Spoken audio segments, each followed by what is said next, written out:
What is the weirdest thing you've ever done for money? I lived in New York City in my early 20s, trying to make it as a web designer. I took on a lot of weird jobs to make money, one of which was as a shomer in the Holy Brotherhood, a group of volunteers who do the ritual preparation of corpses for the Jewish community. Orthodox Jews aren't allowed to leave a corpse unattended overnight, so my duties were to hang out in the funeral home and say 10 minutes of psalms every hour until the start of the funeral. The job was a mixture of intense boredom and intense, weird, gory things. While most Jewish funerals happen within 24 hours, there were a few times when it would be 2 days of living nonstop in the funeral home. It paid by the shift, or any part thereof, so it'd be an easy way to make a few $100 on a Saturday night, as many times I would be called at 10 p.m. and dismissed at 9 a.m., which counted as 3 shifts, but only 11 hours, a good chunk of which would be spent asleep. One Saturday morning, I decided to take some acid and had an overall wonderful time.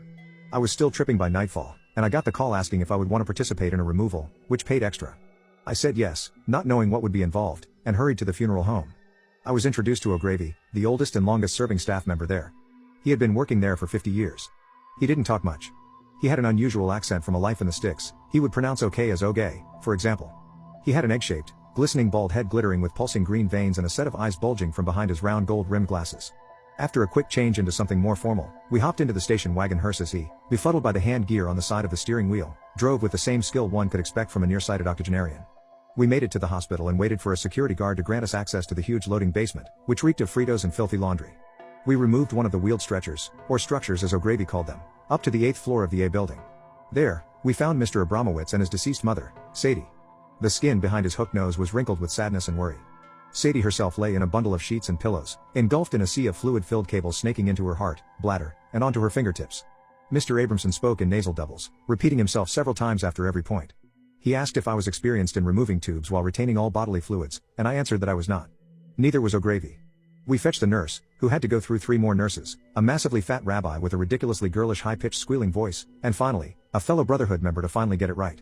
The whole time, Mr. Abramowitz's anxiety and repetitive mumblings grew as I said the psalms, standing ramrod straight for an hour, mostly to avoid eye contact. We finally managed to get all the wires and tubes unhooked from the machines without spilling a drop of blood, urine, or anything else. O'Gravy and I picked up her no longer warm body, placed it gently in a body bag, zipped it up, and trudged through the hallways to the service elevator, awkwardly avoiding eye contact with any nurses or patients to refrain from frightening anyone or making a scene. O'Gravy offered Mr. Abramowitz a ride with us in the hearse to drop off the body at the funeral home, which left me to ride in the back of the hearse with his deceased mother. With every jostle in the pothole-pocked streets of Manhattan, I had to hold on for dear life to the wall of the car and the body to keep it from shifting too much onto me. I could not stop thinking about how horrifying she looked, much more so than any corpse I'd yet encountered, from the glimpses underneath the sheet as we worked to rid her of her wires. Her feet were tight and withdrawn as if they had spent years in Chinese foot-binding wraps, her face was twisted into a grimace, a crooked and gaping O for a mouth, gray-blue hair tousled haphazardly everywhere like a frozen nest. The dark and cavernous space between her legs seemed hollow and devoid, like a supermassive black hole, utterly and unimaginably incapable of producing a nervous wreck like Mr. Abramowitz. I was dropped off alone with the body in the basement as I waited for O'Gravy to chauffeur Mr. Abramowitz's home. Upon his return, he excused me upstairs, although he lied to Mr. Abramowitz and said that I would be saying the proper kosher prayers all night long. Okay?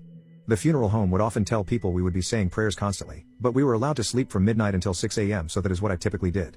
I had a fitful 5 hours sleep on a couch, slightly too small to actually fit on, in the 4th floor chapel.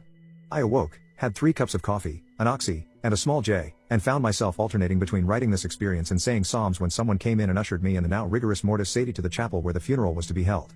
I waited there for 2 hours until the start of the funeral, alternating between wriggling and massaging my wrist to relieve the pain of writer's cramp and staring blankly at the pine box before me.